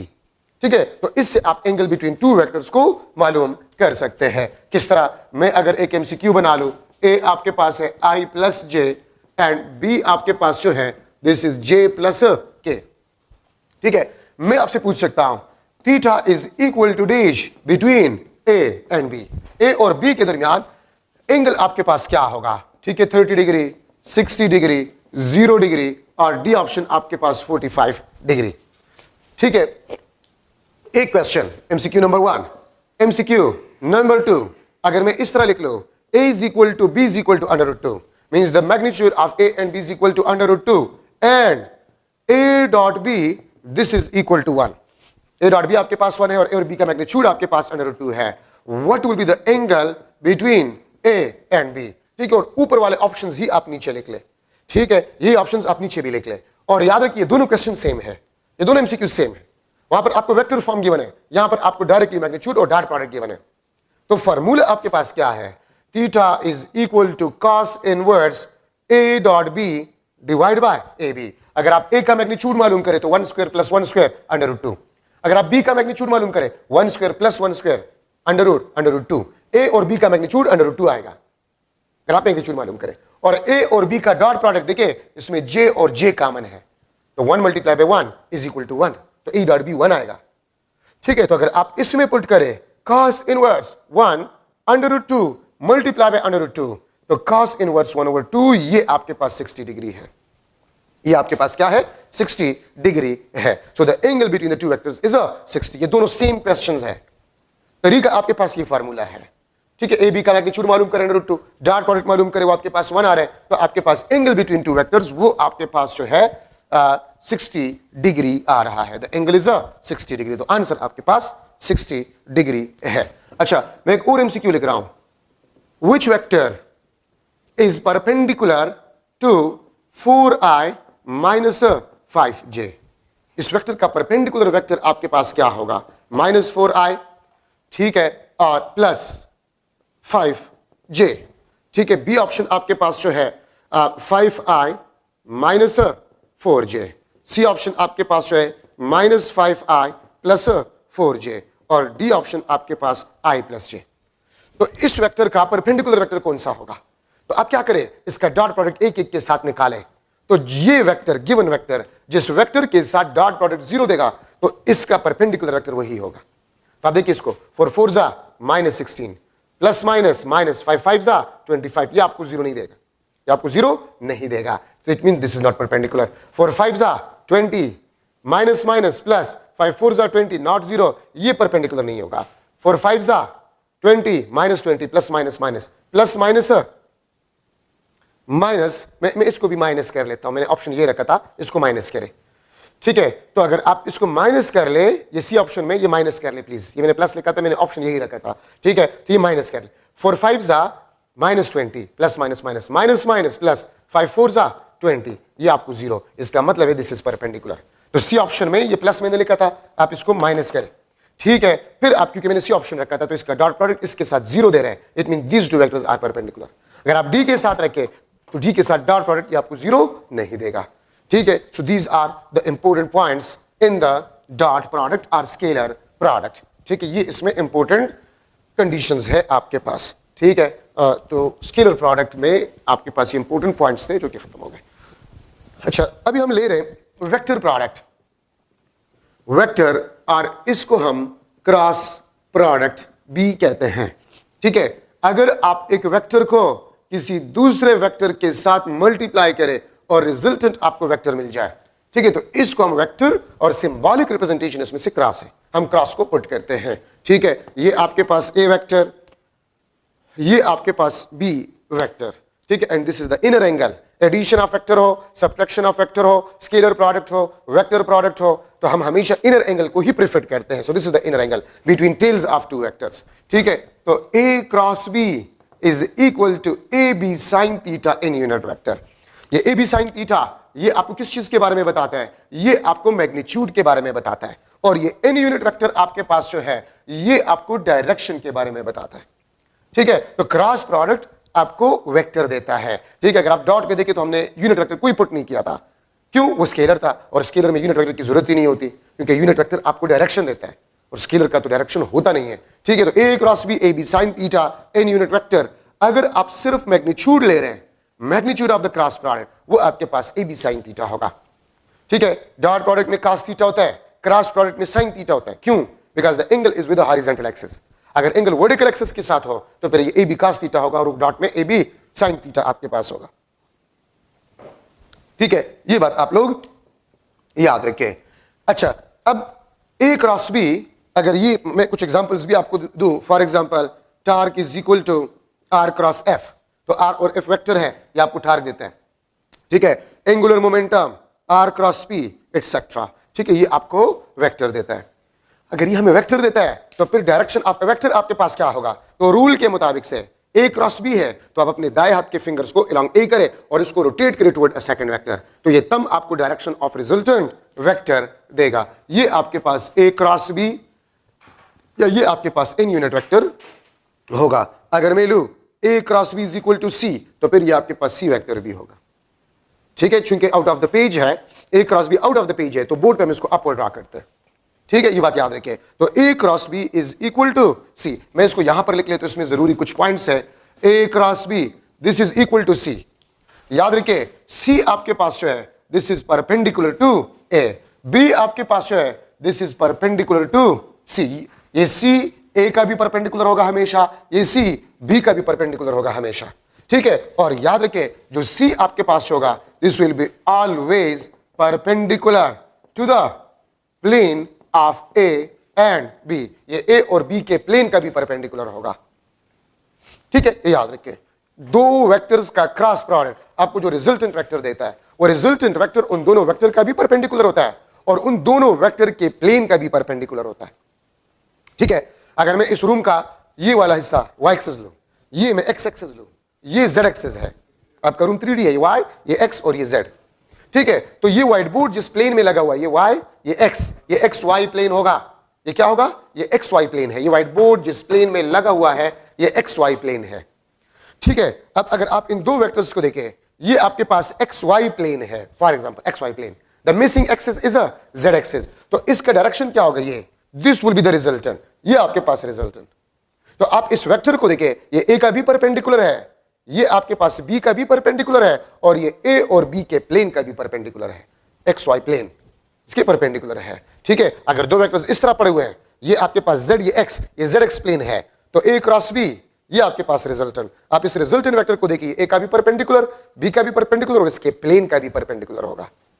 तो मैं आपके लिए आसान कर लेता हूं, अगर दो वेक्टर्स xy प्लेन में हो, xy प्लेन में, तो मिसिंग एक्सिस कौन सा है? z axis. अगर दो वेक्टर्स xy प्लेन में है, तो उसके क्रॉस प्रोडक्ट का जो रिजल्टेंट वेक्टर आएगा वो अलोंग z एक्सिस होगा। और अगर दो वेक्टर्स xz प्लेन में हो, xz प्लेन में हो, तो मिसिंग कौन सा है? y axis, the resultant will be along y axis.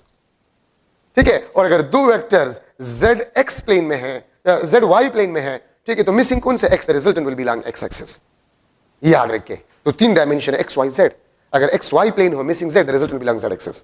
अगर yz missing x, the resultant will be along x axis.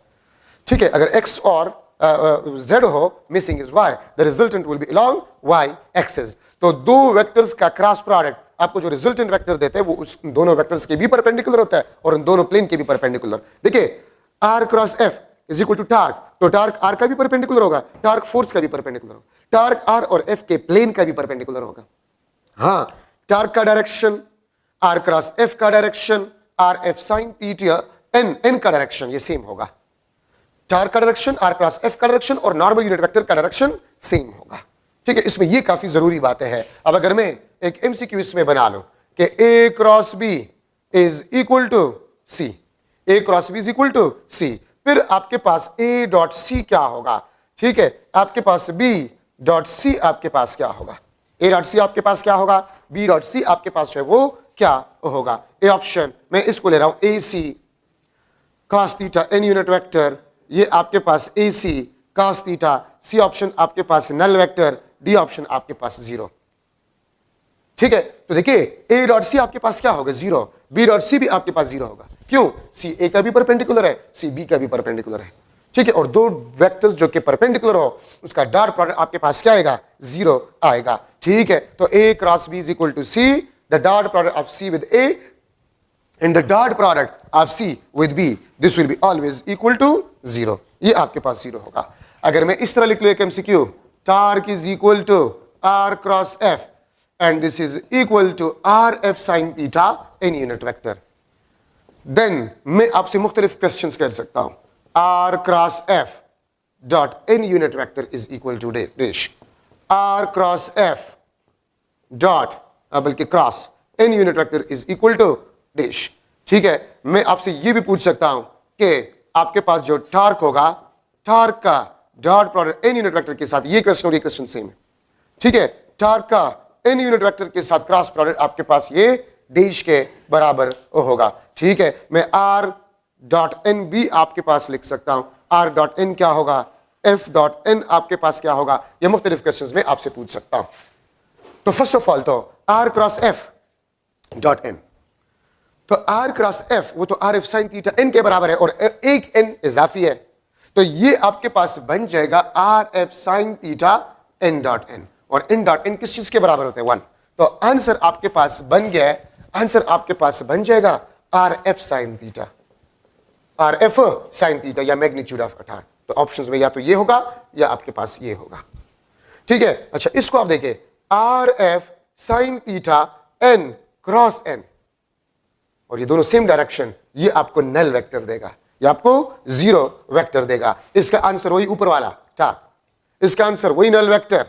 अच्छा, r डॉट n, आपको पता है कि नॉर्मल यूनिट वेक्टर वो टार्क के डायरेक्शन को रिप्रेजेंट करता है, और टार्क r का भी परपेंडिकुलर होता है और फोर्स का भी परपेंडिकुलर होता है, तो ये आपको जीरो देगा। ठीक है, तो ये आपके पास इन क्वेश्चंस के आंसर्स आपके पास बन गए हैं। ठीक है, अच्छा तो मैं इस तरह भी लिख सकता हूं, एक एमसीक्यू में इस तरह भी लिख सकता हूं, r dot l is equal to 0 and P dot L is also equal to 0, then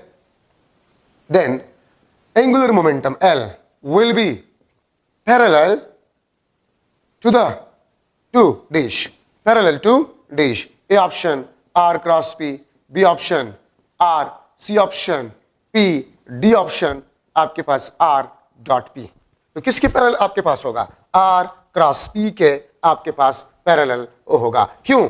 L देखिए कॉमन है, तो अगर दो डिफरेंट वेक्टर्स का डॉट प्रोडक्ट सेम वेक्टर के साथ 0 आ रहा है तो इसका मतलब ये कि इन दोनों को फिर आप क्रॉस करें और ये कॉमन के बराबर होगा। ठीक है, तो angular momentum is parallel to R cross P। ठीक है, तो ये आपके पास कुछ मॉडल एमसीक्यूज है इन अ क्रॉस प्रोडक्ट। तो क्रॉस प्रोडक्ट किसी भी दो वेक्टर्स का आपको जो रिजल्टेंट वेक्टर देता है उन दोनों वेक्टर का भी परपेंडिकुलर होता है और उन दोनों वेक्टर्स के प्लेन का भी परपेंडिकुलर होता है। ठीक है, बाकी साइन थीटा है, आपको पता है साइन थीटा 0 और 180 पे आपको 0 रिजल्ट देता है और 90 पे आपको मैक्सिमम रिजल्ट देता है। ठीक है, अगर थीटा आपके पास 90 हो तो A क्रॉस B आपके पास this is equal to AB in unit vector. A cross B आपके पास होगा, it will be equal to AB in unit vector, it means the maximum result. ठीक है, अगर मैं प्रॉपर्टीज को डिस्कस करूं, प्रॉपर्टीज ऑफ क्रॉस प्रोडक्ट के प्रॉपर्टीज याद रखिए। क्रॉस प्रोडक्ट आपके पास जो है this is anti commutative. The cross product is a anti commutative, मतलब ये है A क्रॉस B ये हमेशा माइनस B क्रॉस A के बराबर होगा। A क्रॉस B ये हमेशा आपके पास माइनस B क्रॉस A के बराबर होगा। It means the cross product is anti commutative. ठीक है, तो मैं यहां पर लिख सकता हूं ये अगर A क्रॉस B है, ये A क्रॉस B है, A क्रॉस B ये, तो B cross A into the page ये आपके पास B क्रॉस A होगा। तो अगर आप क्रॉस प्रोडक्ट में वेक्टर्स के पोजीशंस को चेंज कर जाए, the direction of the resultant vector will be change. Direction of resultant vector will be change, magnitude change नहीं होगा, सिर्फ डायरेक्शन चेंज होगा। ठीक है, ये बात याद रखें। अच्छा, मैं अगर इसको इस साइड पे शिफ्ट करूं, A क्रॉस B, इसको आप यहां पर शिफ्ट करें प्लस B क्रॉस A, ये आपको नल वेक्टर देगा। और इसका स्टेटमेंट किस तरह बनेगा?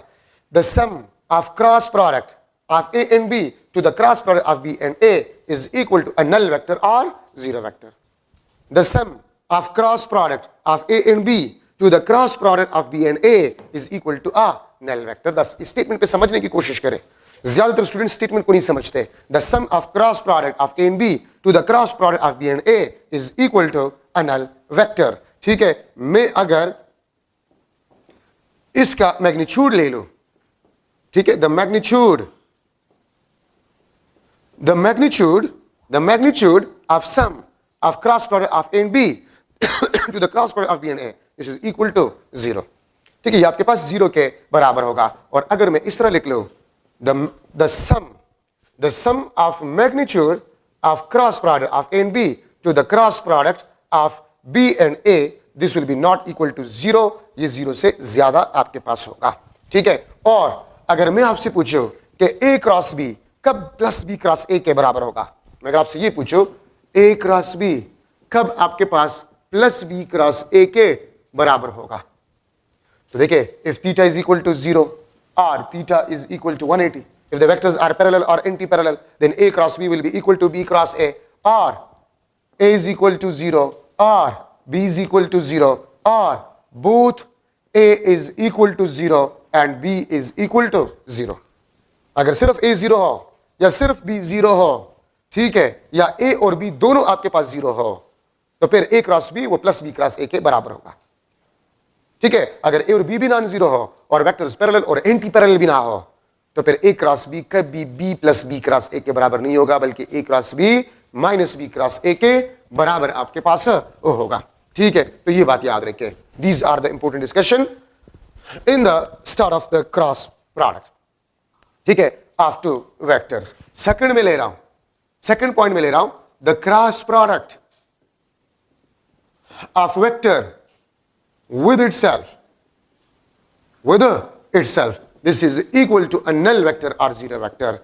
A cross A, B cross B, C cross C, this is equal to a null vector।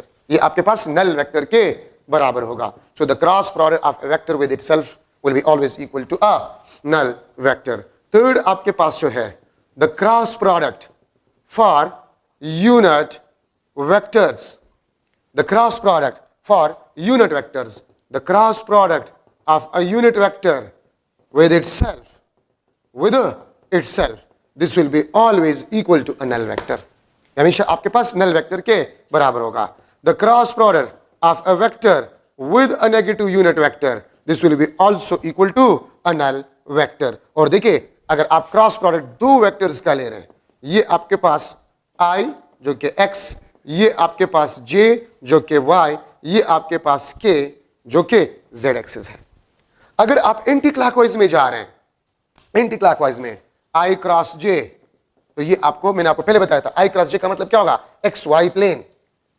ठीक है, resultant will be along z axis. ठीक है, अगर आपके पास ये दो वेक्टर्स इस प्लेन में हो, j क्रॉस k, ये आपके पास क्या होगा, this will be equal to i unit vector. ठीक है, और अगर आप लोग k क्रॉस i लिख ले, this will be equal to j unit vector.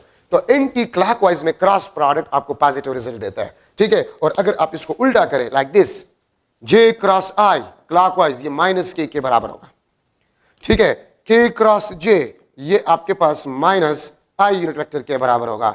i cross k ये आपके पास माइनस j के बराबर होगा. एंटी क्लॉकवाइज में क्रॉस प्रोडक्ट आपको पॉजिटिव रिजल्ट देगा और क्लॉकवाइज में क्रॉस प्रोडक्ट आपको नेगेटिव रिजल्ट देगा. तो i j वो आपको k, ठीक है, जे के वो आपको आई, के आई वो आपको जे एंटी क्लॉकवाइज में. क्लॉकवाइज में इसके साथ आप नेगेटिव लगा लें. ठीक है, अच्छा अब फोर्थ प्रॉपर्टी आपके पास जो है the cross product in a components form, the cross product in components form. अगर आपके पास वेक्टर है A vector A X I plus A Y J plus A Z K, और बी वेक्टर आपके पास B X I plus B Y J plus B Z K. A वो भी components form में, बी आपके पास वो भी कंपोनेंट्स फॉर्म में है. ठीक है, और अभी अगर आप लोगों से पूछ लिया जाए कि ए क्रॉस बी आपके पास क्या होगा, तो इसका फार्मूला आपके पास जो है, ठीक है, वो ये है A Y B Z minus A Z B Y plus bracket लगा ले जे यूनिट वेक्टर. ठीक है, अगर आपके पास ये जे यूनिट वेक्टर आपने लगा लिया तो ए जेड बी एक्स माइनस ए एक्स बी जेड. ठीक है, प्लस ब्रैकेट लगा ले के यूनिट वेक्टर, और अगर जेड एक्सिस आपके पास हो तो ए एक्स बी वाई माइनस ए वाई बी एक्स. तो ये लंबा चौड़ा फॉर्मूला है. ठीक है, जिसको आप लोगों ने याद करना होगा. ठीक है, cross product in components form. ठीक है, cross product in components form. ठीक है, तो अब आपके पास ए वाई बी जेड ये सब गिवन है, इसमें पुट करें आपके पास आंसर आएगा.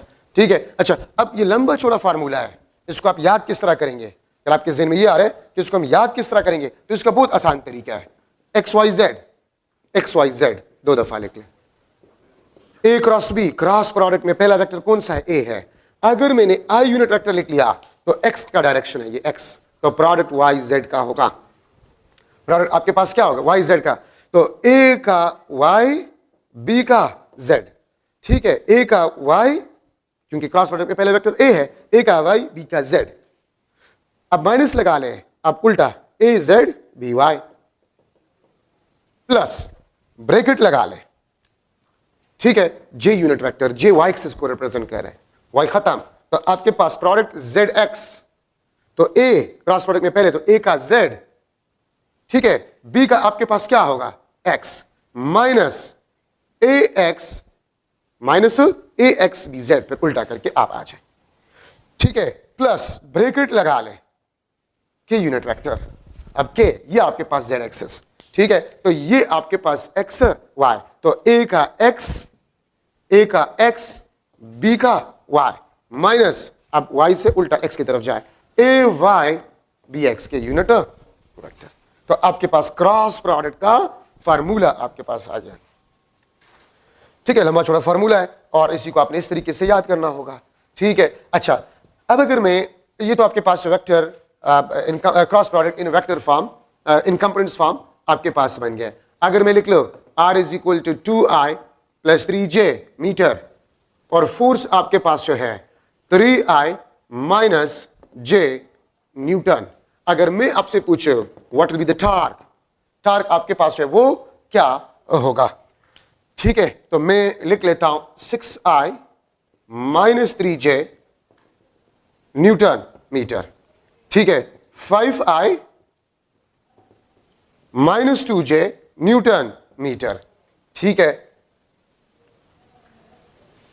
ये आपके पास -11 न्यूटन मीटर, और डी ऑप्शन आपके पास जो है दैट इज नल वेक्टर। ठीक है, ठर क्या होगा आपके पास? तो ये आपके पास आर है, ये आपके पास एफ है। अब ठर क्या होगा? तो आपको पता है कि torque is equal to R cross F. ठीक है, अब क्या करेंगे आप लोग? सबसे पहले गिवन वेक्टर्स को देखें। ये वेक्टर किस प्लेन में है? ये एक्स वाई प्लेन में है। ये किस प्लेन में है? ठीक है, ये भी आपके पास एक्स वाई प्लेन में है। ठीक है, वहां पर मैंने आई क्रॉस जे, जे क्रॉस के जो मैंने वर्ड इस्तेमाल किया था प्लेन के लिए, तो वो आपके पास बेसिकली ये तरीका। ठीक है, एक्स वाई प्लेन, ये एक्स वाई प्लेन। तो अगर ये दोनों वेक्टर्स एक्स वाई प्लेन हो, resultant will be along Z axis.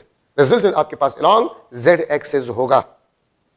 Solution की जरूरत ही नहीं है। ठीक है, ये अच्छा, इसके साथ के आपने लिखना होगा -11 के न्यूटन मीटर। तो सॉल्यूशन की जरूरत ही नहीं है, के जेड एक्सिस मुझे पता चल गया है, सॉल्यूशन की जरूरत ही नहीं है। ठीक है, अगर दोनों वेक्टर्स एक्स वाई प्लेन में हो, resultant will be along Z axis. तो जेड एक्सिस से एक ऑप्शन है, तो सॉल्व करने की जरूरत ही नहीं, यही आंसर हो।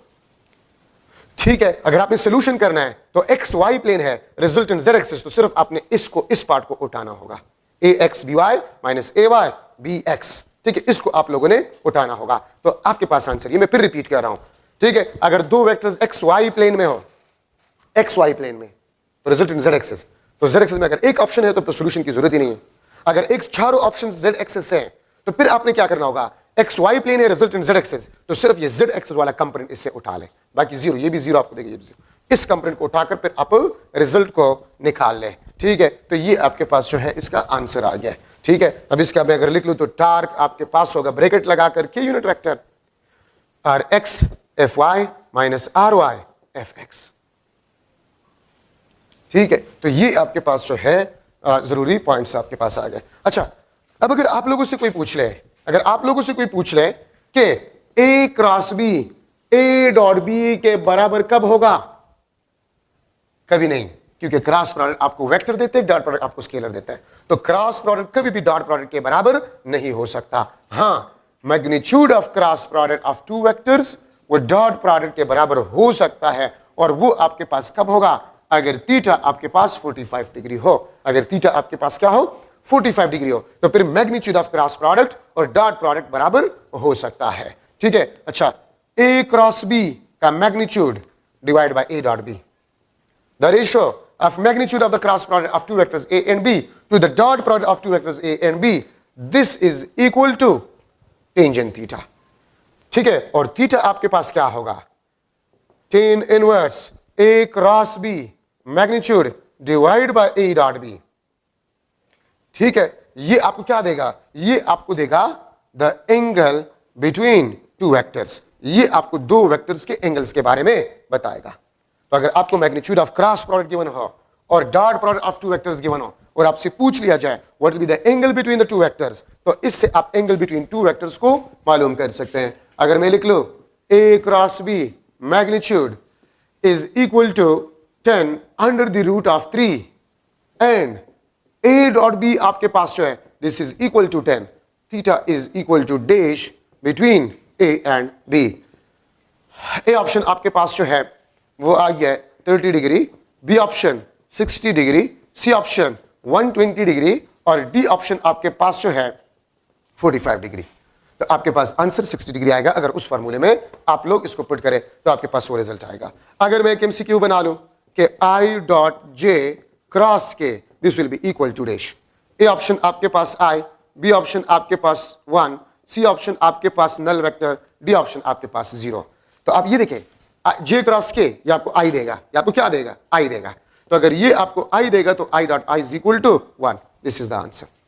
पहले आप ब्रैकेट वाले को सॉल्व करें, फिर आप ही अगर bracket now I dot J cross के, तो पहले आप क्या करें? ठीक है, आप आप जो है जे क्रॉस के को पहले कोशिश करें सॉल्व करें, फिर उसका डॉट प्रोडक्ट आप आई के साथ निकाल लें। ठीक है, तो इस किस्म के क्वेश्चंस भी आपके पास इसमें आ सकते हैं। ठीक है, तो ये आपके पास क्रॉस प्रोडक्ट और डॉट प्रोडक्ट में इंपॉर्टेंट डिस्कशन आपके पास हो गया है। अब अगर मैं लिख लो द फिजिकल सिग्निफिकेंस